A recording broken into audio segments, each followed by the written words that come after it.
University మంచి భవిష్యత్తు కోసం తెలుగు విద్యార్థులు ఇష్టపడే యూనివర్సిటీ.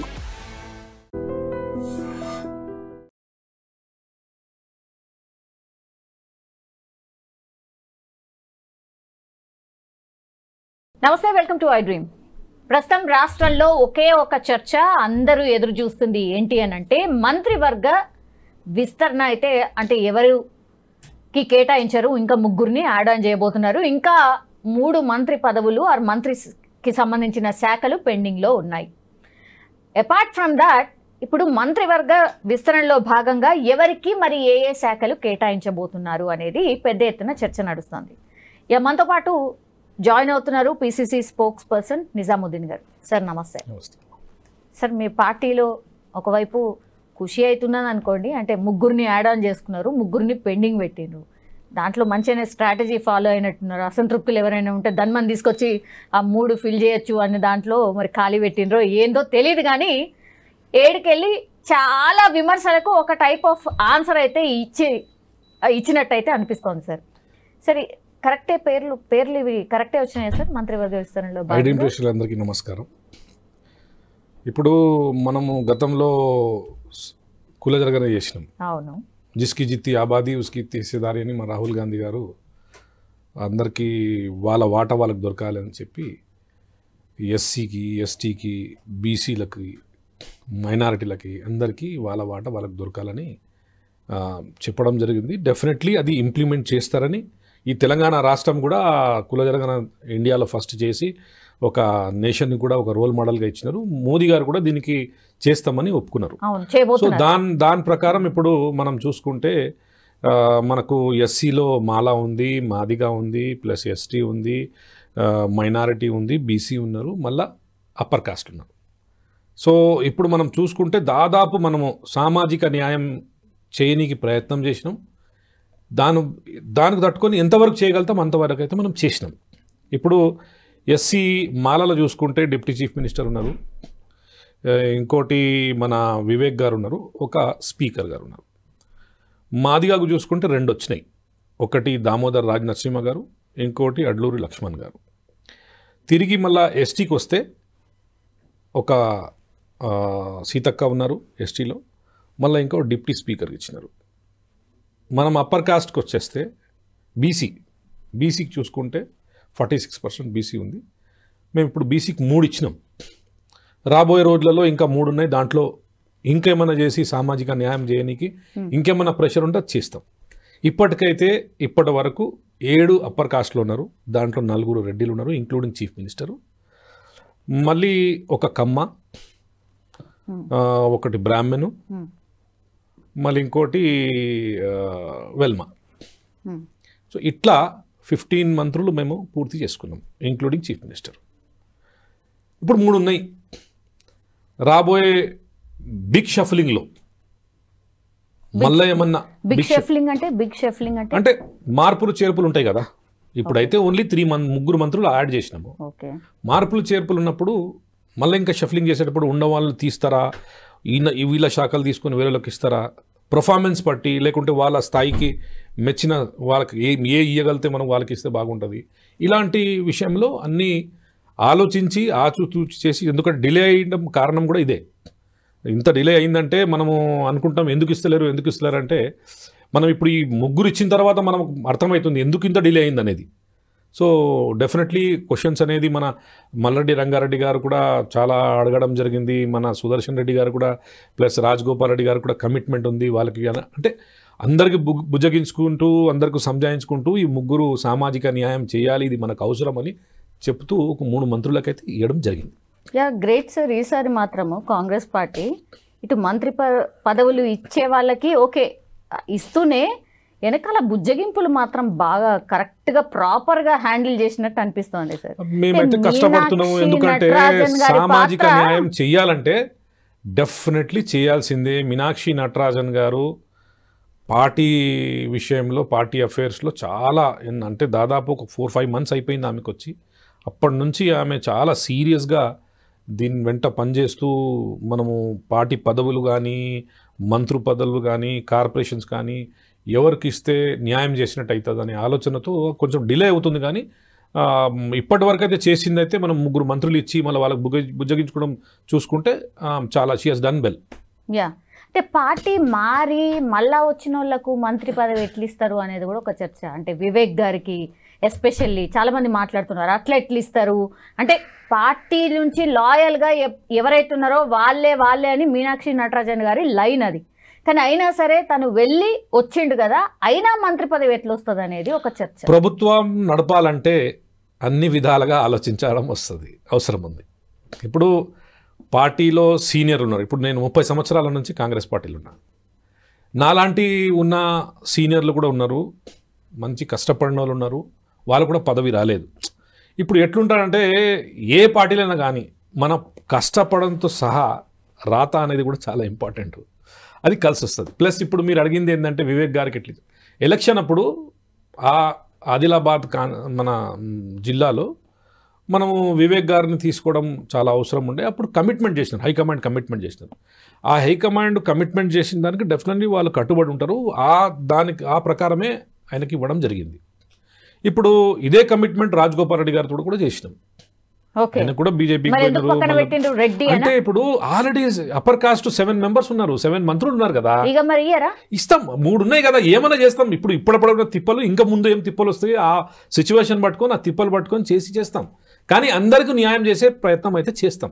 రాజగోపాల్ రెడ్డి గారికి కూడా ఇబ్బంది కాకుండా, మల్రెడ్డి రంగారెడ్డి గారికి కూడా ఇబ్బంది కాకుండా, సుదర్శన్ రెడ్డి గారికి కూడా ఇబ్బంది కాకుండా, వాళ్ళు అడిగింది రాకపోవచ్చు, వాళ్ళకు ఏదైనా వేరే విధంగా కానీ లేకుంటే అడిగిందే ఇవ్వడం కానీ ఏదైనా ప్రయత్నం అయితే చేస్తాం.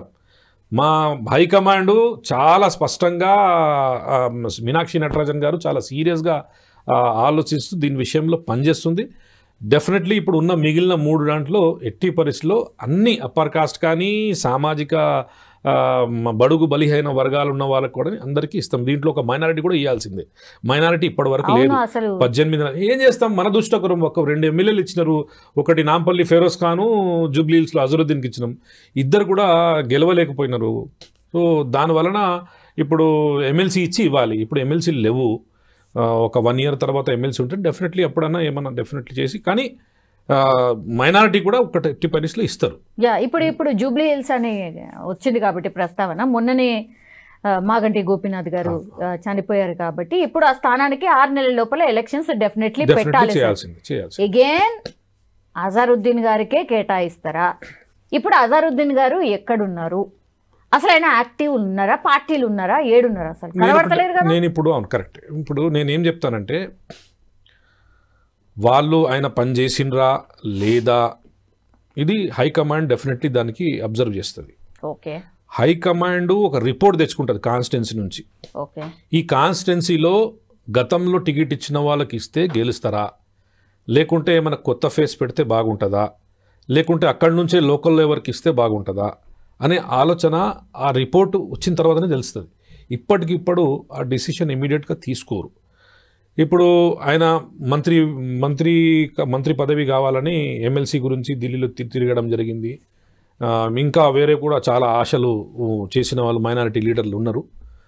ఇప్పుడు ఉన్న సిచ్యువేషన్లో మనం చూసుకుంటే గ్రౌండ్ రియాలిటీ, గ్రౌండ్ రిపోర్ట్ చూసిన తర్వాతనే అక్కడ ఉన్న సీనియర్ నాయకులతో కన్సల్ట్ చేసి ప్రజలు అక్కడ ఏమనుకుంటున్నారు, ప్రజలు ఏం ఆశలు ఉన్నాయి, గతంలో 10 సంవత్సరాలుగా దాదాపు 12 సంవత్సరాలుగా ఉన్న ఒక మాగంటి గోపీనాథ్ గారు ఎమ్మెల్యేగా అక్కడ ఉన్న ఆయన పని చేసిన తీరు ప్రజలకు నచ్చిందా లేదా, అంటే 3 టైమ్స్ గెలిచిండు కదా. సో అవన్నీ ఉంటుంది, అన్నీ చూసిన తర్వాతనే డిసైడ్ చేస్తారు. ఇప్పుడు సడన్గా మనము అజరుద్దీన్ గారికే ఇచ్చేస్తారు, వేరే వాళ్ళకి ఇస్తారు అని చెప్పలేము. గ్రౌండ్ రిపోర్ట్ చూసిన తర్వాతనే ఈ డిసిషన్ అనేది హైకమాండ్ తీసుకుంటుంది. అంటే మైనారిటీల గురించి మాట్లాడిండ్రు, మైనారిటీలకు పదవి లేదు అన్నారు కాబట్టి మేబీ మళ్ళా ఇట్లా ఆయనకే ఇచ్చా లేకపోతే ఇంకెవరన్నా మైనారిటీకి ఇచ్చి న్యాయం చేస్తారా? మైనారిటీ ఈ కాన్స్టిట్యున్సీలో అంటే 2009 నుంచి ఇప్పటి వరకు ఒక ముస్లిం ఎమ్మెల్యే గెలవలేదు అండి. ముస్లిం ఎమ్మెల్యే 2009 నుంచి. ఎందుకట్లా మీకు అంత బలం ఉంది కదా? బలం అంటే ఇప్పుడు మన దుష్టగుణం ఎంఐఎం, తెలంగాణలో హైదరాబాద్లో ఎంఐఎం ఉండడము, ఎంఐఎం వలన ముస్లిం ఎమ్మెల్యే ఇండిపెండెంట్ లీడర్షిప్ ఎదగడం చాలా ఇబ్బంది అయింది. దానివలన కాంగ్రెస్ పార్టీ ఇప్పటి వరకు ఒక్క ముస్లిం ఎమ్మెల్యేని కూడా 2009 నుంచి గెలిపించుకోలేకపోయింది. సో ఇప్పుడు కాంగ్రెస్ పార్టీ కనగం కట్టి ముందుకొచ్చి డెఫినెట్లీ ఇప్పుడు అవసరం కూడా ఉంది, ఒక మంత్రి కావాలి, ఒక మైనారిటీకి జూబ్లీహిల్స్కి ఇచ్చి ఆయన గెలిపించుకొని వచ్చి మంత్రి పదవి ఫీల్ చేస్తే బాగానే ఉంటుంది, ఒక రాష్ట్రానికి కూడా మెసేజ్ ఇవ్వనట్టు ఉంటుంది. ప్లస్ 12.58% మైనారిటీ కమ్యూనిటీ ఈ తెలంగాణ రాష్ట్రంలో ఉంది as per the caste based Sensex. వాళ్ళకు కూడా న్యాయం చేసే వరకు ఉంటుంది, లేకుంటే మళ్ళీ ఎమ్మెల్సీ గురించే వెయిట్ చేయాల్సి వస్తుంది. అంటే ఎలక్షన్ వరకు వెళ్తే మేబీ వెళ్ళొచ్చు, లేకపోతే లేదు అనేది కూడా ఇంకో చర్చ నడుస్తుంది సార్. మేబీ ఎలక్షన్ 6 months లో ఎలక్షన్ అవుతుంది కదా, కాకుండా ఉంటుందా? అవుతుందా సార్? అంటే యునానిమస్ గా మాగంటి గోపీనాథ్ గారి ఫ్యామిలీ నుంచి ఎవరికన్నా ఇచ్చేసి యునానిమస్ గా గెలిపించుకునే ఆ ఛాన్స్ లేదంటారా? ఇప్పుడు ఏం జరిగింది, దాంట్లో నేను చెప్తున్నా కదా, గ్రౌండ్ రియాలిటీ అనేది ఇంపార్టెంట్. అక్కడ యునానిమస్ గా ఇస్తారా, వాళ్ళు ఏమైనా వేరే క్యాండిడేట్ పెడతారా, అది అనేది హైకమాండ్ డిసైడ్ చేస్తుంది. ఇప్పుడు ఆయన చేసిండు, ఆయన బీఆర్ఎస్ సంబంధించిన ఏంటి సార్, నేను ఏమంటున్నా, మీ లైన్ ఏంటి? ఎలక్షన్ కి వెళ్ళాలనా, లేకపోతే యునానిమస్ వాళ్ళ ఫ్యామిలీకి ఏమైనా ఓకే అన్నట్టుగా ఉన్నారా? బికాజ్ ఈ క్వశ్చన్ ఎందుకంటే అక్కడ కాన్స్టిట్యున్సీలో నేను కూడా జూబ్లీహిల్స్ అసెంబ్లీ కాన్స్టిట్యూన్సీ తోటి బిలాంగ్ చేస్తాను. ఇప్పుడు ఆయన చనిపోయింది, ఆయన గురించి పెద్దగా చెప్పడము, ఆయన గురించి తప్పు చెప్పడం కూడా మంచిది కాదు. కానీ ఒక గుండాయిజం అనేది గత 10 సంవత్సరాల కాలంగా చాలా ఈ కాన్స్టిట్యున్సీలో జరిగింది. ఆయనకి వద్దనుకున్న వాళ్ళు కూడా చాలా మెజారిటీగా ఉన్నారు. దానివలన 64,000 ఓట్స్ అజరుద్దీన్ గారికి వచ్చింది. అజరుద్దీన్ గారు ఒక సెలబ్రిటీగా, అదే ఒక పొలిటీషియన్గా ఉంటే ఆయన ఇంకా డీప్లో వెళ్ళి ఆయన గెలిచే అవకాశం ఉంటుంది. ఎందుకంటే ఒక సెలబ్రిటీ, ఒక డీసెంట్ మంచిగా ఉంటాడు. సో దానివలన ఆయన అన్ని ఓట్లు తీసుకొచ్చి కూడా గెలవలేకపోయాడు. సో ఈ విషయంలో డెఫినెట్లీ కాంగ్రెస్ పార్టీ అక్కడ క్యాండిడేట్ పెడుతుంది నాకు తెలిసి. మళ్ళీ డెఫినెట్లీ అక్కడ ఎలక్షన్ జరుగుతాయని మేము భావిస్తున్నాం. All right sir. సో శాఖల నుంచి మనం ఎటో పోయినాం. ఆల్ రైట్ సార్, ఇప్పుడు శాఖలకు సంబంధించి విషయానికి వస్తే సార్, చాలామంది అంటే మంచి శాఖ కావాలి ఇట్లాంటి ఎవరికైనా కోరికలు ఉంటాయి కదా సార్. ఇప్పుడు సీఎం రేవంత్ రెడ్డి గారి దగ్గర ఉన్న శాఖల గురించే మాట్లాడదాం సార్. ఒకటేమో హోమ్ ఉంది, ఇంకోటేమో విద్యాశాఖ ఉంది, న్యాయశాఖ ఉంది, ఇంకా కొంచెం వేరే శాఖలు కూడా సోషల్ వెల్ఫేర్ ఉంది. ఇట్లా కొన్ని గట్టి శాఖలు కావాలా, కొంచెం ఛాలెంజింగ్ శాఖలు కావాలి అనేది కూడా జనరల్లీ ఆశిస్తూ ఉంటారు సార్. ఉన్న వాళ్ళ దగ్గర నుంచి తీసి ఇవ్వబోతున్నారా, లేకపోతే ముఖ్యమంత్రి గారి దగ్గర ఉన్న శాఖలు ఇస్తారా? ఇది ఇప్పుడు కొత్త మంత్రులు 3 వచ్చినారండి. ఆ 3కి డెఫినెట్లీ ఉన్న శాఖల నుంచే ఇస్తారు. 1-2 ఇటు నుంచి తీసుకొని ఇవ్వగలుగుతారు, కానీ నాకు తెలిసి ఉన్న శాఖలే ఇస్తారు. మేజర్ షఫ్లింగ్ అనేది ఇంకా కొంచెం టైం పడుతుంది, లాస్ట్ 2 yearsలో. కానీ ఉన్న శాఖలు అంటే ఇప్పుడు విద్యాశాఖ ఉంది, మన ముఖ్యమంత్రి గారి దగ్గర ఉన్న శాఖలే. మున్సిపల్ శాఖ కూడా ఉంది, సోషల్ వెల్ఫేర్ ఉంది. ఇవన్నీ పెద్ద శాఖలు, చాలా ఇంపార్టెంట్ శాఖలు. హోమ్ మినిస్ట్రీ అంటే ఇది వెరీ ఇంపార్టెంట్. ఇండిపెండెంట్ ఛార్జ్ ఇచ్చి హోమ్ మినిస్టర్ పెట్టాల్సిన అవసరం ఉంది ఈ రాష్ట్రానికి. ఎందుకంటే క్రైమ్ డే బై డే చాలా పెరుగుతుంది. క్రైమ్ కు కంట్రోల్ చేయాలంటే డెఫినెట్లీ ఒక సపరేట్ హోమ్ మంత్రి కావాలి. ఇంకోటి ఏదంటే ఛార్జ్ మెమోస్ అనేది ఈ పోలీస్ డిపార్ట్మెంట్లో చాలా ఎక్కువ ఉంటుంది. ఆ ఛార్జ్ మెమోస్ దాని నుంచి తొలగించాలంటే డెఫినెట్లీ మంత్రి ఉండాలి. ఆ మంత్రి ఎందుకంటే డీజీపీ లెవెల్లో కూడా ఆ ఛార్జ్ మెమోస్ తీయలేరు. మంత్రి ఉంటే ఆయన ద్వారా పోయి వీళ్ళు మా సార్ట తప్పు జరిగింది, ఏదో జరిగిందని రిక్వెస్ట్ చేసుకుని దానికి ఛార్జ్ మెమోలు తీపించుకో, లేకుంటే ఈ ప్రమోషన్లు ఆగిపోతాయి, వాళ్ళకి ఇంక్రిమెంట్ ఆగిపోతుంది. ఓకే, ఎందుకంటే ఈ పర్టికులర్ డిపార్ట్మెంట్లోనే ఎక్కువ ఛార్జ్ మెమోస్ వస్తాయి. సో దానివలన ఒక ఇండిపెండెంట్ హోమ్ మినిస్టర్ ఉండడం చాలా మంచిది. And for the sense of security గురించి కూడా మనం రాష్ట్రంలో క్రైమ్ తగ్గియాలంటే ఒక ఫుల్ ఫ్లెడ్జ్గా హోమ్ మంత్రి ఉండాల్సిందే. ఎస్ సార్, ఐ థింక్ ఒక 30 to 40% పెరిగింది అనేది ఒక చర్చ సార్ క్రైమ్ రేట్. ఎందుకని కంట్రోల్ చేయలేకపోతున్నారు అనేది నేను చెప్తున్నా కదా. ఇప్పుడు దాదాపు 2 years అయింది. క్రైమ్ అనేది డిఫరెంట్ స్టైల్లో పెరుగుతూనే ఉంది. మన ఒక రాష్ట్రంలోనే కాదు, దేశంలో క్రైమ్ అనేది పెరుగుతుంది. ఎందుకు పెరుగుతుందంటే అన్ఎంప్లాయ్మెంట్ వలన ఈ క్రైమ్ వైపు చాలా, మళ్ళా డ్రగ్స్, ఇవన్నీ గాంజలు అవి, దానివలన కూడా ఎక్కువ క్రైమ్ పెరుగుతుంది. ప్లస్ హోం మంత్రి గారు ఇప్పుడు మనం సీఎం గారే ఉన్నారు కదా, అన్నీ ఆయన చూడడానికి ఇబ్బంది అవుతుంది. సపరేట్ ఉంటే దీనికి కొంచెం తగ్గియచ్చు. ఈ క్రైమ్ని తగ్గించవచ్చు. నో డ్రగ్స్ అని క్యాంపెయిన్ నడుపుకోవచ్చు. ఇప్పుడు కూడా నడుపుతున్నారు. దాన్ని కూడా చాలా స్ట్రెంథన్ చేయొచ్చు. క్రైమ్ని కంప్లీట్లీ మనము ప్రెషర్ చేసి దాని కిందకి తీసుకురావచ్చు. ఇలాంటి ఒక ఇండిపెండెంట్ ఛార్జ్గా హోంమంత్రి ఉంటే, ఆయనకు వేరే శాఖలు లేకుండా ఓన్లీ హోంమంత్రి ఉంటే ఆయన డెఫినెట్లీ చేయగలుగుతారు. ఇప్పుడు కొత్తగా వచ్చిన వాళ్ళు ఈ ముగ్గురులో ఎవరు అర్హులు మరి హోంమంత్రి? ఇప్పుడు హోంమంత్రి అనేది హైకమాండ్ డిసైడ్ చేయాలి. ఎవరు చాలా స్ట్రాంగ్గా ఉన్నారు, ఎవరు కమాండబుల్గా చేయగలుగుతారు వాళ్ళకి ఇవ్వాలి.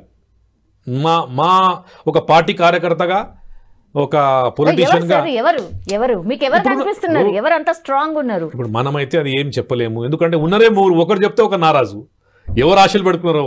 కానీ మేము ఒకటే అంటున్నాం, ఎవరికి వస్తే కూడా స్ట్రాంగ్ హోంమంత్రిగా ఇవ్వండి.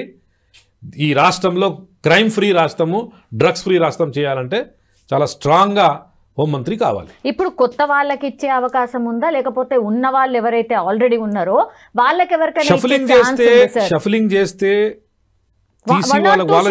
జరుగుతాయని అంటున్నారు సార్? జరగవచ్చు కూడా, జరగకపోవచ్చు కూడా. ఎందుకంటే ఉన్న వాళ్ళ దగ్గర తీసుకొని ఇప్పుడు ముగ్గురులో హోంమంత్రి ఇస్తే అంత స్ట్రాంగ్గా చేయలేరు అనుకోండి, తిరిగి ఉన్న వాళ్ళ దగ్గర ఒక శాఖ తీసుకొని వీళ్ళకి ఇచ్చేసి హోం శాఖ వాళ్ళకి ఇస్తారు. కానీ హోం శాఖ అనేది ఇండిపెండెంట్ ఇస్తే బాగుంటుందని మా ఆలోచన. ఎందుకంటే క్రైమ్ కంట్రోల్కి సీతక్క గారికి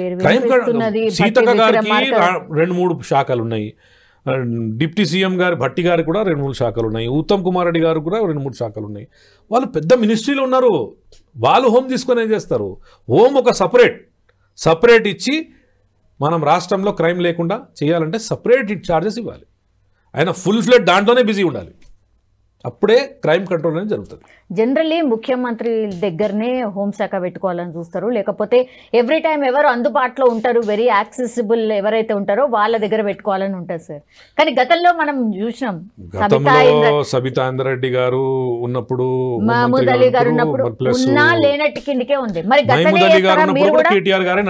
ఎగ్జాక్ట్లీ మరి ఇప్పుడు కూడా గదే జరుగుతుందా? అట్లా జరగొద్దని మనం కోరుకుంటున్నాము. మేము హైకమాండ్ కూడా అదే చెప్తున్నాం, అట్లా ఉండొద్దు, ఒక స్ట్రాంగ్ మంత్రినే ఇవ్వాలి. ఎందుకంటే కరెక్ట్ క్రైమ్ కంట్రోల్ అనేది కావాలంటే ఆయన భయం అనేది ఉండాలి. పోలీసు వాళ్ళకి భయం ఉండాలి, at the same time crime చేసే వాళ్ళకి భయం ఉండాలి. అప్పుడే క్రైమ్ కంట్రోల్ అవుతుంది.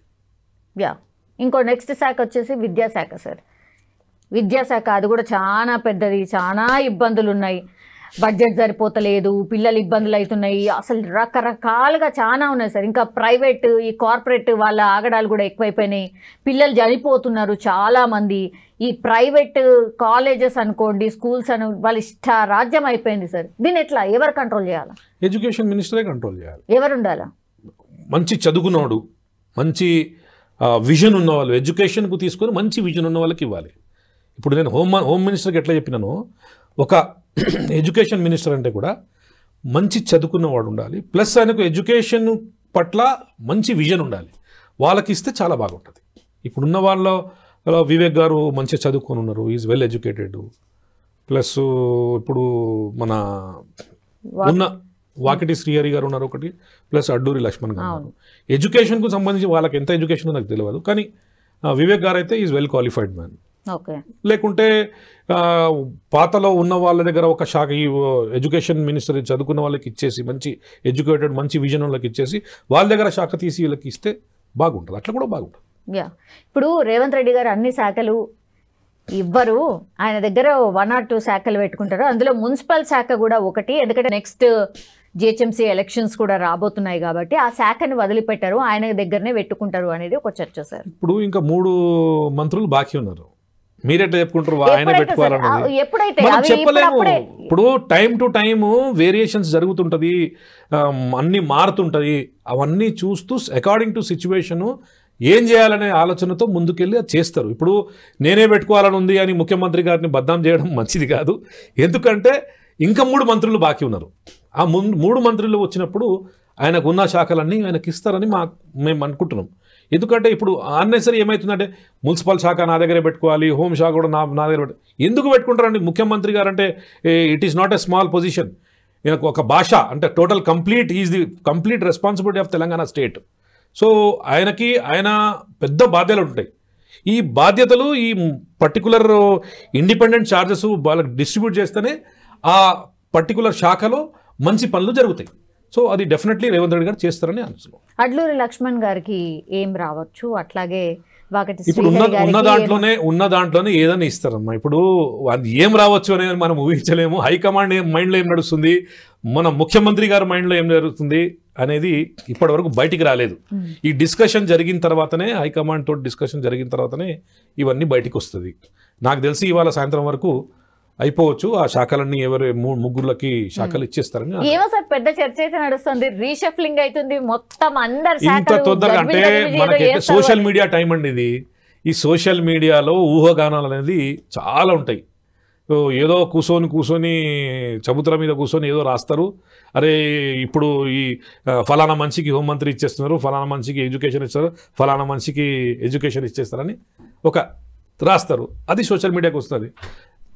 సామాన్య ప్రజలు ఏమనుకుంటారు, అరే ఈయనకి అడ్లూరి లక్ష్మణ్కి ఎడ్యుకేషన్ వస్తుందంట, మన వాకిటి శ్రీహరి గారికి హోమ్ వస్తుందంట. అట్లా ఆ ఆలోచన ఓన్లీ అది బయటికి నడుస్తున్న ఊహాగానాలు.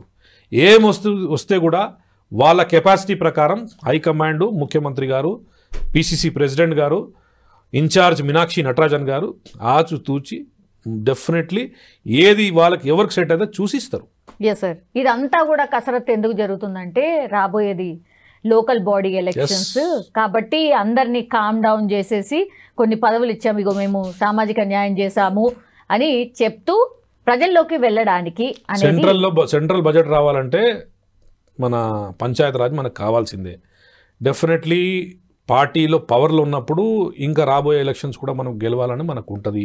లోకల్ బాడీ ఎలక్షన్స్ గెలవాలి, మళ్ళీ తర్వాత జిహెచ్ఎంసీ ఎలక్షన్స్ ఉన్నాయి.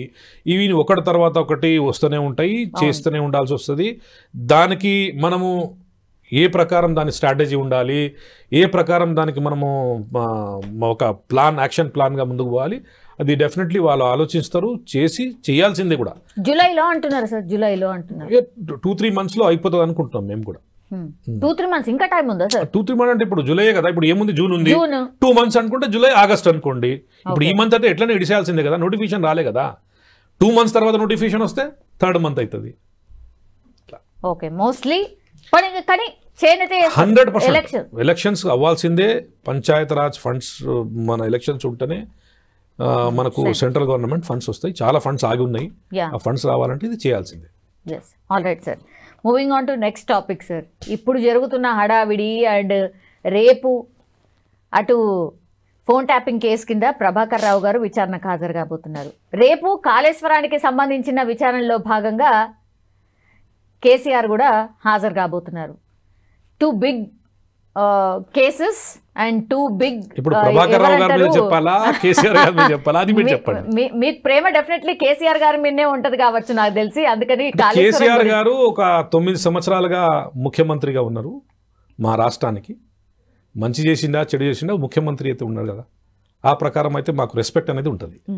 ఇప్పుడు రెస్పెక్ట్ ఉంటుంది కదా, రెస్పెక్ట్ అందరికి రెస్పెక్టే ఉంటుంది. ప్రేమ అంటే మా పిల్లలకి, భార్యకి, సిస్టర్స్కి, బ్రదర్స్కి ఉంటుంది, వాళ్ళకి రెస్పెక్ట్.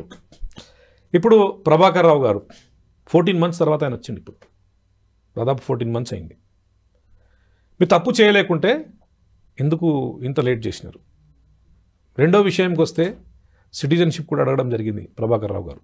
నాకు ఇక్కడే సిటిజన్షిప్ ఇచ్చేయండి, మేము ఇక్కడే ఉండిపోతా. ప్రజలు పవర్ ఇచ్చినారు, ప్రజలు అధికారం ఇచ్చినారంటే వాళ్ళ సేఫ్టీ సెక్యూరిటీ గురించి ఇచ్చినారు, వాళ్ళ సంక్షేమం గురించి ఇచ్చినారు. సేఫ్టీ గురించి, నేషనల్ సెక్యూరిటీ గురించి ఫోన్ ట్యాపింగ్ చేస్తే ఎస్ చేయొచ్చు. కానీ అదే ఫోన్ ట్యాపింగ్లో మీరు హీరోయిన్స్ తోటి ఎవరికి అఫైర్ ఉంది వాళ్ళ ఇంటర్నల్స్ ఫోన్ ట్యాపింగ్లు చేస్తూ వాళ్ళకు బ్లాక్మెయిల్ చేసి వాళ్ళతోటి పైసలు తీసుకోవడం కానీ, బ్లాక్మెయిల్ చేయడం కానీ, వేరే విధంగా వాళ్ళకి దగ్గర తీసుకోవడం కానీ ఇది చాలా జరిగింది. This is very bad. అది మిస్యూజ్. ఒక అధికారిగా ఉన్న తర్వాత, నేను ఒక అధికారిని చెప్పలేను, పోలీస్ డిపార్ట్మెంట్ చెప్తలేను. పోలీస్ డిపార్ట్మెంట్లో ఎవరేం చెప్తే కూడా మీరు చేసేస్తారా? మీరు ప్రభుత్వంలో ఉన్న వాళ్ళు చెప్పినారు, మీరు చేసినారు, కానీ వాళ్ళు చేపించిన వాళ్ళు కూడా తప్పే, మీరు గీత దాటి చేసింది కూడా మీరు తప్పే. మీరు కానీ సెక్యూరిటీ రీజన్లో నేషనల్ సెక్యూరిటీ కానీ మన రాష్ట్ర సెక్యూరిటీ కానీ అలాంటి దాంట్లో ఫోన్ ట్యాపింగ్ చేయడం తప్పు లేదు. వేరే రాష్ట్రాలు కూడా చేస్తారు, వేరే మన కేంద్ర ప్రభుత్వం కూడా నేషనల్ సెక్యూరిటీ గురించి చేస్తుంది, వేరే దేశంలో కూడా జరుగుతుంది. ఫోన్ ట్యాపింగ్ చేయడం తప్పు కాదు, నేషనల్ సెక్యూరిటీ గురించి. పర్సనల్ విషయంలో ఇక్కడ రియల్ ఎస్టేట్ బిజినెస్ నడుస్తుంది, నేను మాట్లాడుతున్న ఈ 3 కోట్ల రూపాయలకి డీల్ అయ్యింది అంటే, బిడ్డ నువ్వు 3 కోట్ల రూపాయలని ఇస్తున్నావు, మీ మీద మేము ఆల్రెడీ మీ ఫోన్ ట్యాపింగ్ అయింది, మీ ఇన్ఫర్మేషన్ మాకుంది, తీసుకొచ్చి మా వాటా మాకు ఇచ్చేయి. అలా వాడుకున్నారు ఫోన్ ట్యాపింగ్కి. That is wrong.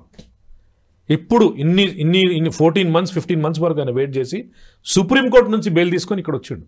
రేపు పోతుండు విచారణకి.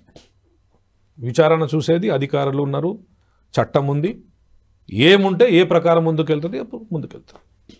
అది ప్రభాకర్ ఆయనకు అడిగిన క్వశ్చన్లకు ఆయన చెప్పిండట కదా సార్, మీరు లిఖితపూర్వకంగా ఏమన్నా ఉందా, నేను ఇట్లా ఆదేశాలు ఇచ్చిండ్రు, నేను చేసినా అని ఎక్కడైనా ఉందా, నేను ఇట్లా చేయమని చెప్పినా ఎవరికైనా, అసలు అట్లా అడుగుతున్నారు, మీ దగ్గర ఉన్నటువంటి ఆధారాలు ఏవి అని ప్రభాకర్ రావు అడిగినట్టుగా. ఏమని నిన్న ఇప్పుడు మీరు ఇన్ని ఫోన్ ట్యాపింగ్ చేశారు, వీళ్ళ చేశారు, ఎవిడెన్స్ ఉందండి, ఫోన్ ట్యాపింగ్ లో ఎవిడెన్సెస్ ఉన్నాయి, లిఖితపూర్వకంగా చూపెట్టండి. లిఖితపూర్వకం కాదు, మీరు రికార్డ్ చేసిన ఎవిడెన్సెస్ ఉన్నాయి.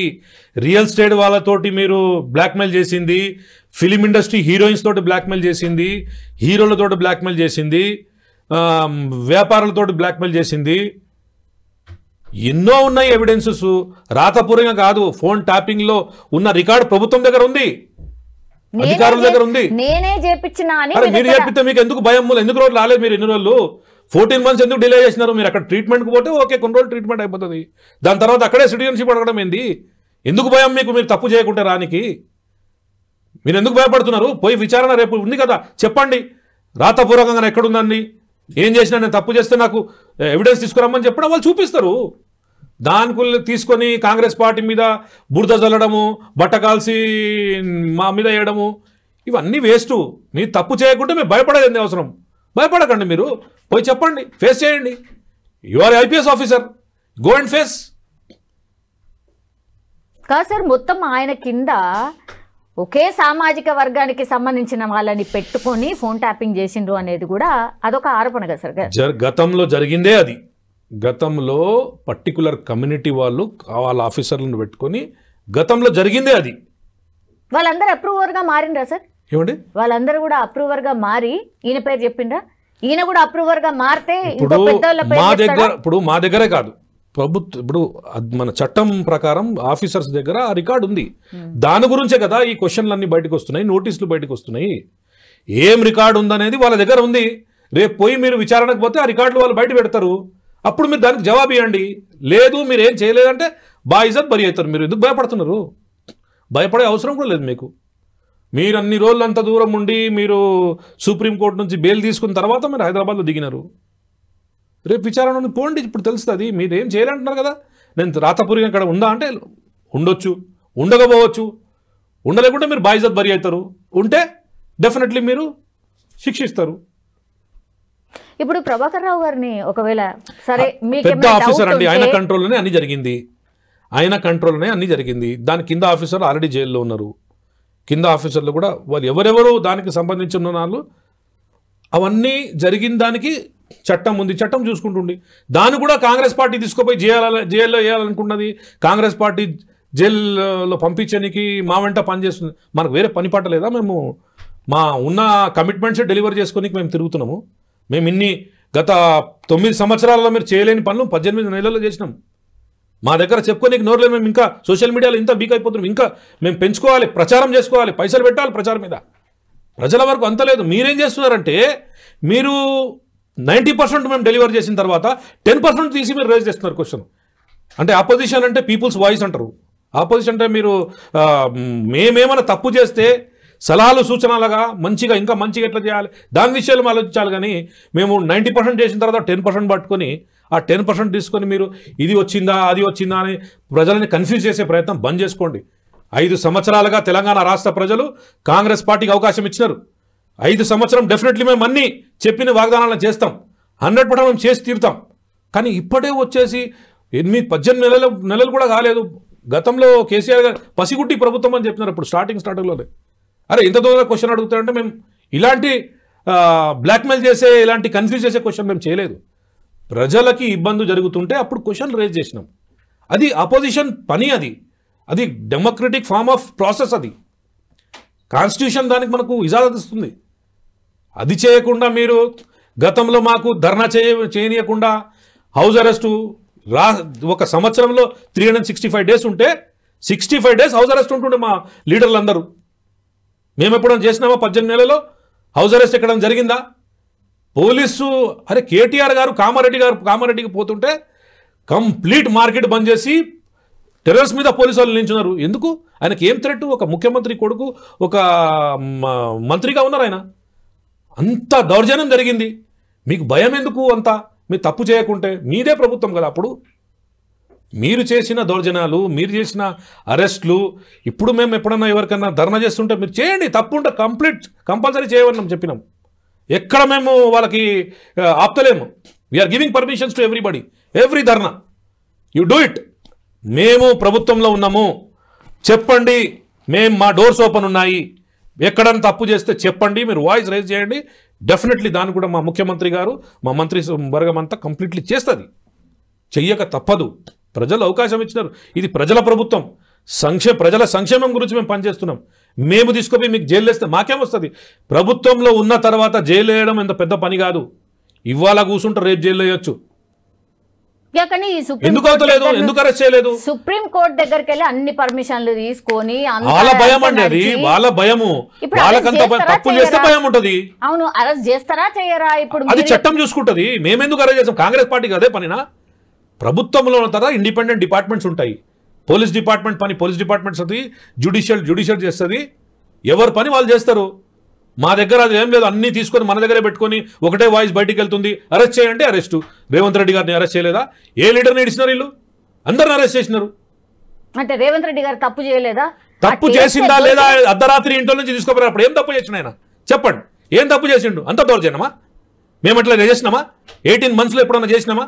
కేసీఆర్ గారిని కానీ, మన కేటీఆర్ గారిని కానీ, కవిత గారిని కానీ ఎవరైనా మేము చేసినామా? వాళ్ళు వాళ్ళ భయంకి వచ్చేసి పబ్లిక్ని కన్ఫ్యూజ్ చేసే ప్రయత్నం చేస్తున్నారు. ఇవాళ మిస్గైడ్ చేస్తూ, మిస్కన్సెప్షన్ తీసుకొస్తూ, తప్పులు అంటే వాళ్ళ చేసిన తప్పులని మబ్బు పెట్టుకోనికి ప్రజల్లో మిస్కన్సెప్షన్, కొత్త నెరేటివ్ తీసుకొచ్చి ప్రజల్ని తప్పుదోవ పెట్టే ప్రయత్నం చేస్తున్నారు. మేము ఎప్పుడు చేస్తలేము. అరే వాళ్ళు ఓపెన్గా ధర్నా చేస్తున్నారండి. మేమేమని చెప్తున్నా? వాళ్ళు బయటికే వస్తలేరు ఓపెన్ ధర్నా చేయడానికి. మేమైతే ప్రజల గురించి బయటికి వచ్చినాం. ఇప్పుడు మా ప్రభుత్వం ఉంది, చెప్పండి. మేము తప్పు చేస్తుంటే మేము డెఫినెట్లీ మీరు ధర్నా చేయండి, మేము చేస్తాం. లేకుంటే మా దృష్టికి తీసుకురండి, ఇక్కడ తప్పు జరుగుతుందంటే మేము చేస్తాం. మా దగ్గర హౌస్ అరెస్టు, పోలీస్ దౌర్జన్యము, లోపల తీసుకుపోయి వేసేయడము, జైలుకి పంపించడము మాకు ఆ పని లేదండి. మా ప్రజల పని ఎక్కువ ఉంది. మాకు మేము అలాంటి ఏం చేయం. ఇప్పుడు కాళేశ్వరానికి సంబంధించి సార్ అందరూ ఆల్మోస్ట్ మొన్ననేమో ఫస్ట్ విచారణ ఈటెల రాజేందర్ గారిది, తర్వాత హరీష్ రావు గారిది అయిపోయింది. 3 గంటలు 4 గంటల పాటు విచారణ తర్వాత వెళ్ళి కేసీఆర్ గారిని కలిసి వచ్చిండ్రు హరీష్ రావు గారు. ఇప్పుడు రేపు కేసీఆర్ గారు విచారణ ఎదుర్కోబోతున్నారు. ఏం జరగవచ్చు? అందరూ ఏమనుకుంటున్నారంటే ఇక అరెస్టేనా అని మాట్లాడుతున్నారు. అరెస్ట్ చేస్తారా? కాళేశ్వరం విషయంకి వస్తే కేసీఆర్ గారు 80,000 పుస్తకాలు చదువుకున్నారు. ఆ కాళేశ్వరంకి ఇంజనీర్ ఎవరంటే మన కేసీఆర్ గారే ఇంజనీరు. ఎందుకంటే తొమ్మిడిహట్టి మన ప్రాణహిత చెవెల్ల వైఎస్ఆర్ గారి హయాంలో అది స్టార్ట్ అయింది. 38,000 crores ఆ ప్రాజెక్ట్ కాస్ట్ ఉండే. గతంలో కేసీఆర్ గారు చెప్పింది ఏంది? ఆంధ్ర పాలకులు మాకు అన్యాయం చేసినారు, మా ఇరిగేషన్ ప్రాజెక్టులన్నీ ఇన్కంప్లీట్గా పెట్టేసినారని చెప్పినారు. మీరు వచ్చినారు కదా ప్రభుత్వంలో, తొమ్మిడిహట్టి కానీ మీరు పూర్తి చేసి ఉంటే ఇవాళ వేలాది ఎకరాలకి నీళ్ళు వస్తుండే. నీటి లభ్యతనే లేదట. కేసీఆర్ గారు అన్ని మన ఇరిగేషన్ మినిస్టర్ ఉత్తమ్ కుమార్ రెడ్డి గారు చాలా స్పష్టంగా PowerPoint ప్రజెంటేషన్ పెట్టి చెప్పినారు. సంవత్సరానికి 12 నెలలు అక్కడ నీళ్ళు ఉంటుందని. వాళ్ళు చెప్పింది ఏంది? బార్డర్ డిస్ప్యూట్స్ ఉన్నాయి, అక్కడ నీళ్ళే ఉండదు. మీరు చేసింది ఏంది అది చూడండి. ఫస్ట్ 38,000 crores ప్రాజెక్ట్కి మీరు 1 crore పైన 100 crores పైన తీసుకుని వెళ్ళారు. రీడిజైన్ పేరిట NDSA ఒక ఇండిపెండెంట్ డిపార్ట్మెంట్, అది నేషనల్ డ్యామ్ అథారిటీ, వాళ్ళు ఇచ్చిన రిపోర్టు.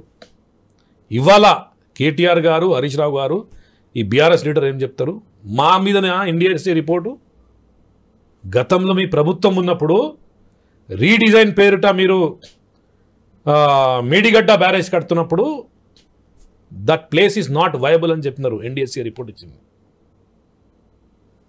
మళ్ళా అన్నారము, సుందిల్లా, ఈ 3 కూడా డ్యామేజ్ అయిపోయినాయి కదా. మీ హయాంలోనే డిజైన్ అయింది, మీ హయాంలోనే కన్స్ట్రక్షన్ అయింది, మీ హయాంలోనే కూలిపోయింది. కాంగ్రెస్ పార్టీ ఏం చేసింది? నాగార్జున సాగర్ కట్టింది.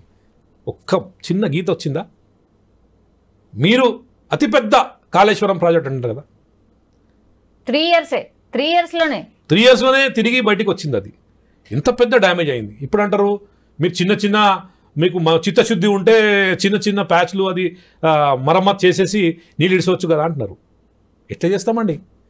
NDSA క్లియర్ రిపోర్ట్ ఇచ్చింది. మీరు దాంట్లో నీళ్ళు ఫిలప్ చేస్తే కూలిపోతుంది. అది కూలిపోతే పక్క ఉన్న విలేజ్లన్నీ, భద్రాచలం టౌన్ కూడా మునిగిపోతుందని NDSA రిపోర్ట్ ఇచ్చింది. అది ఉన్న తర్వాత మేము ఎందుకు చేస్తాం? మీరు చేస్తారు. ఎందుకంటే కమిషన్ల పట్ల మీరు రీడిజైన్ పేరిట కాస్ట్ పెంచుకున్నారు. 62,000 crores రూపీస్ మీరు పెంచుకున్నారు. అదే పైసలు 62,000 crores వేరే ప్రాజెక్టులు ఇంకా చాలా పెండింగ్ ఉన్న ప్రాజెక్ట్స్, దిండి కానీ, మన పాలమూరు రంగారెడ్డి కానీ, ఆ ప్రాజెక్టులన్నీ ఇంకా చాలా ప్రాజెక్టులు ఉన్నాయి. దానికి కదా 7th బ్లాక్ లో 2 పిల్లర్స్ ఉంగితే ఏమైంది, మళ్ళా దాన్ని కట్టొచ్చు కదా అనేది బీఆర్ఎస్ వాళ్ళు మాట్లాడుతున్నటువంటి మాట. ఇప్పుడు కట్టొచ్చు కదా అంటే ఎట్లయితుంది? బ్యారేజ్ కు కన్స్ట్రక్షన్ డిఫరెంట్ ఉంటుంది, రిజర్వాయర్ కు కన్స్ట్రక్షన్ డిఫరెంట్ ఉంటుంది. బ్యారేజ్లో మీరు వాటర్ ఎక్కువ స్టోర్ చేయరు, లిమిటెడ్ టైమ్గా స్టోర్ చేసి దానికి లిఫ్ట్ చేసుకుంటారు. రిజర్వాయర్ అంటే you can save the water in 1 particular place for 6 months ఏదో చేసుకోవచ్చు, దాని తర్వాత డైవర్ట్ చేసుకోవచ్చు. మీరు తీసుకోపోయి బ్యారేజ్ రిజర్వాయర్లో పెట్టే నీళ్ళంతా తీసుకోపోయి బ్యారేజ్లో పెడితే కూలిపోతుంది. కన్స్ట్రక్షన్ చేసినారు, బిల్డింగ్కి 100 పిల్లర్లు ఉన్నాయి, ఒక పిల్లరే కూలిపోయింది కదా అంటే ఆ ఒక పిల్లర్ తోటి బిల్డింగ్ పడిపోతుంది. వీళ్ళు చేసిన తప్పుని కప్పిపుచ్చుకోనికి కొత్త ఫాల్స్ పవర్ పాయింట్ ప్రజెంటేషన్ పెడుతున్నారు. మీరు పోండి, PC ఘోష్ కమిషన్ ఉంది కదా, పోయి చెప్పండి. మీకే తెలియదు ఈ కాళేశ్వరం గురించి ఎంత మంచి ప్రాజెక్ట్ ఉందని, వాళ్ళు పోయి చెప్పండి. అదే చెప్తున్నారు, చెప్పండి. మా చెప్పొద్దు. కాంగ్రెస్ పార్టీ మీద బురద చల్లితే ఏం రాదు. కాంగ్రెస్ పార్టీకి ఎవరి మీద కక్ష లేదు. కాంగ్రెస్ పార్టీ సంక్షేమంలో బిజీ ఉంది. ప్రాజెక్టులు ఇంకా ఇప్పుడు టోటల్ మన తెలంగాణ రాష్ట్రంది 23,000 crores ఇరిగేషన్ బడ్జెట్, 19,000 crores సంవత్సర కాలంగా ఇంట్రెస్ట్ EMIలు కట్టాల్సి ఉంది. ఎంత మిగులుతుంది? 4,000 కోట్లు మిగులుతుంది. ఏం డెవలప్మెంట్ చేస్తారండి? మీరు ఏం చేసినారు? మీరు లాంగ్ టర్మ్ పబ్లిక్ మనీకి ఏం చేస్తారంటే, లాంగ్ టర్మ్ గవర్నమెంట్ ప్రభుత్వాలు లాంగ్ టర్మ్గా తక్కువ ఇంట్రెస్ట్ ఉన్న లోన్ తీసుకుంటారు. మీకు short term high interest loan తీసుకున్నారు మీరు. దానివలన 19,000 crores ఇప్పుడు ఉట్టిగా ఇన్స్టాల్మెంట్స్కి ఇంట్రెస్ట్లకు పోతున్నాయి. ఎవరి పైసలు? ఇది మీ ఇంటి పైసలా? ప్రజల పైసలు. అవి ప్రజల పైసలు ఖరాబ్ చేసినారు మీరు. 19,000 crores సంవత్సరానికి ఓన్లీ EMIలకే పోతున్నాయి, ఇంట్రెస్ట్కే పోతుంది. మిగులుతుంది 4,000-5,000 crores. ఏం డెవలప్మెంట్ చేస్తాం చెప్పండి? మీరు అన్ని చేసిన పొక్కలు, చేసిన అన్ని పనులు, మీరు చేసిన ప్రాజెక్ట్ కూడా పని లేకపోయింది. 1 ఎకరానికి కూడా నీళ్ళు రాకపోతుంది. మళ్ళీ మీరు పబ్లిక్ని ఇంకా ప్రజలని కన్ఫ్యూజ్ చేసే ప్రయత్నం చేస్తున్నారు. మీరు దమ్ము ధైర్యం ఉంటే PC ఘోష్ కమిషన్ ఉంది, వెళ్ళి చెప్పండి. మీకేం తెలియదు కాళేశ్వరం గురించి, ఇది వన్ ఆఫ్ ది బిగ్గెస్ట్ మంచి ప్రాజెక్ట్ అని పోయి ఆయనకు చెప్పండి అని చెప్తాడు, జవాబిస్తాడు. అప్పుడు పబ్లిక్ని కన్ఫ్యూజ్ చేస్తే ఏమొస్తుంది? ఓన్లీ ప్రభుత్వానికి బురద జల్లే ప్రయత్నం ఇది. కాంగ్రెస్ పార్టీ పట్టి రేవంత్ రెడ్డి గారు కష్టపట్టి సీఎం గారికి మన కేసీఆర్ గారికి లోపల పంపించాలి, హరీష్ రావు గారికి పంపించాలి, కేటీఆర్ గారు. మనకి ఏం ఇంట్రెస్ట్ లేదండి. చెయ్యాలనుకున్నప్పుడు ప్రభుత్వం ఉంది, రేపే పంపిస్తాం. 2 months తర్వాత 3 months తర్వాత బయటికి వస్తారు. చట్టం ఉంది అందరి గురించి. మేము చేయాలనుకుంటే గతంలో మీరు చేసినారు, మేము కూడా చేయొచ్చు. కాంగ్రెస్ పార్టీ ఎప్పుడు చేయదు. అది కక్ష బట్టి పనిచేసే ప్రయత్నం కాంగ్రెస్ పార్టీ ఎప్పుడు చేయదు. చట్టం ఉంది, మీరు రేపు విచారణ ఉంటుంది, పోండి, ఆన్సర్ చేయండి. తప్పు చేయకుంటే మీరు బయటికి వస్తారు, ప్రజల్లో వచ్చి చెప్పండి రేవంత్ రెడ్డి గారు మేము తప్పు చేసినామని చెప్పినారు, ఇవాళ మేము రుజువు అయినాము, మేము క్లియర్ అని వైట్ పేపర్ ఇచ్చినామని చెప్పండి. మీరు తప్పు చేస్తే మీకు భయం ఉండాలి, తప్పు చేయకుండా మీరు ఎందుకు భయం? మీకు ప్రభాకర్ రావు గారు ఎలానికి భయము, ఇన్ని రకాలుగానే చెప్తున్నారు. కేసీఆర్ గారు చెప్తున్నారు, కేటీఆర్ గారు చెప్తున్నారు, హరీష్ రావు గారు చెప్తున్నారు. తప్పు చేయకుంటే ఇన్ని ప్రజెంటేషన్ అవసరమైంది. ఒక కమిషన్ ఉంది కదా, ఎంక్వైరీ కమిషన్, నోటీస్ ఇచ్చిన వాళ్ళకి పోయి ఆన్సర్ ఇవ్వండి, వాళ్ళకి చెప్పండి. వెళ్ళి ఓన్లీ బట్టకాసి కాంగ్రెస్ పార్టీ మీద వేయాలి, ముఖ్యమంత్రి గారి మీద వేయాలి, మంత్రుల మీద వేయాలి, కాంగ్రెస్ లీడర్ల మీద వేయాలి. ఇవన్నీ మానుకోండి. ప్రజలు చూస్తున్నారు, సోషల్ మీడియా టైం ఇది. అన్ని విధాలుగా ఇన్ని లక్షల కోట్లు లాస్ అయిపోయింది, ప్రజల సొమ్ము పోయింది. ప్రజలు ఒక్కటే కోరుతున్నారు సార్, అదంతా మరి రికవరీ చేస్తారా? ఇప్పుడు రికవరీ చేసే బాధ్యత ఎవరికి ఉంటుంది? ఒక ఇండిపెండెంట్ డిపార్ట్మెంట్కి ఉంటుంది. తప్పు చేస్తే వాళ్ళతో రికవరీ చేస్తారు. డిపార్ట్మెంట్ ఉంది కదా. మీరు నమ్ముతున్నారు కదా ఖచ్చితంగా తప్పు జరిగిందని చెప్తున్నారు. జరిగిందని ఇప్పుడు జరిగిందని రిపోర్ట్స్ వచ్చినాయి. ఎన్డీఎస్ఏ రిపోర్ట్ మేము ఇచ్చిన రిపోర్టా, కాంగ్రెస్ పార్టీ రిపోర్టా? అది ఎన్డీఎస్ఏ ఎక్స్పర్ట్స్ ఉన్నారు వాళ్ళు. అక్కడ కట్టొద్దని చెప్తే మీరు తీసుకుపోయి మెడిగడ్డ కట్టినారు, కట్టొద్దని చెప్తే అన్నారంలో కట్టినారు, కట్టొద్దంటే సింధులలో కట్టినారు. ఆ 3 కూడా డ్యామేజ్ అయిపోయినాయి కదా. వాళ్ళు తప్పు ఎట్లయితారు? ఇవాళ వాళ్ళు రిపోర్ట్ ఇస్తున్నారా? గతంలో మీరు కట్టేటప్పుడే చెప్పినారు వాళ్ళు, మీరు తప్పు ప్లేస్లో కడుతున్నారు, ఇట్ ఈస్ నాట్ వయబుల్ అని. మళ్ళీ మీరే కదా, మీరే ఇంజనీర్ కదా, 80,000 పుస్తకాలు మీరే చదువుకున్నారు కదా, మీరే డిజైన్ చేసుకున్నారు. మీ అవసరాల గురించి, మీ ప్రయోజనాల గురించి, మీ పైసల గురించి, మీ కమిషన్ల గురించి మీరు చేసుకున్నారు. ప్రజల సంక్షేమం ఒక్క ఇంచుకు, ఒక్క ఎకరానికి కూడా నీళ్ళు వచ్చిందా చెప్పండి? కాళేశ్వరం ద్వారా 20 లక్షల ఎకరాలకు నీళ్ళు వచ్చింది అని చెప్తున్నారు. ఎక్కడ వచ్చిందండి? 2 పంటలు పాడి ఇప్పటికి 2 అయింది కదా. మేము బోనస్ కూడా ఇచ్చినాం. ఎప్పుడు లేని ప్యాడీ ఇంత పెద్ద వరి మేము అది వచ్చింది. దానికి ఒక్క నీళ్ళు కాళేశ్వరం నుంచి తీసుకోలే కదా, లేకుండానే అన్ని జరిగింది కదా. మళ్ళీ ప్రజలను మోసం చేస్తారా? బ్యారేజ్లే అన్ని కూలిపోయిన పరిస్థితుల్లో నీళ్ళే లేవు. అక్కడ నీళ్ళు పెడితే కూలిపోతుంది. మళ్ళీ దానికి పబ్లిక్ కన్ఫ్యూజ్ చేసేది ఏంది? కన్ఫ్యూజ్ చేయడం బంద్ చేయండి, ప్రజలను మోసం చేయడం బంద్ చేయండి. మీరు చేసిన తప్పులని పోయి రుజువు అవ్వండి, జవాబిచ్చుకోండి. మీరు తప్పు చేస్తే మీరు శిక్ష పడతారు, తప్పు చేయకుంటే బాయిజత్ బరి అవుతారు. మాటకి కాంగ్రెస్ పార్టీ ఎన్ని రోజులు అని చెప్తారు కాంగ్రెస్ పార్టీ అని? 18 months నుంచి మీరు 9 సంవత్సరాలు చేయలేని పని మేము 18 monthsలో చేసినాం. ఓకే, మేము చెప్పుకోనికి నోరలేదు అనుకోండి, మేము సోషల్ మీడియాలో అంతా పెట్టుకోలేక మన ప్రపగండా చేస్తలేం. చేయాల్సింది అది. మనం కూడా తప్పు చేస్తున్నాం, కాంగ్రెస్ పార్టీ కూడా తప్పు చేస్తుంది. గతంలో కేసీఆర్ గారు చారణ చేస్తే బారణ పబ్లిసిటీకి పైసలు పెడుతుండే.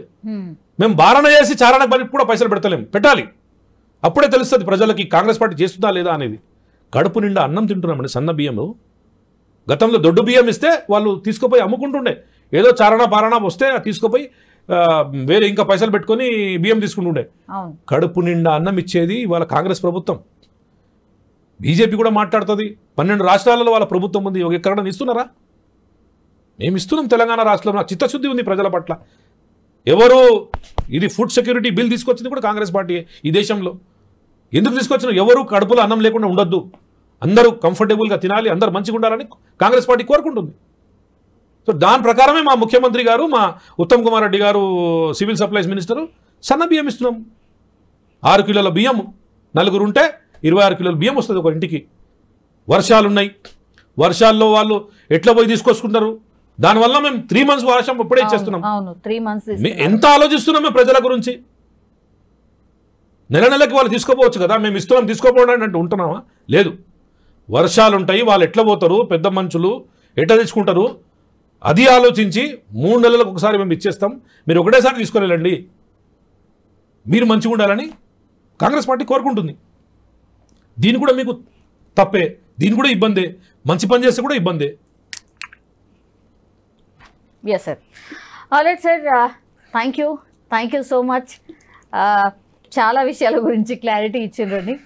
Thank you so much.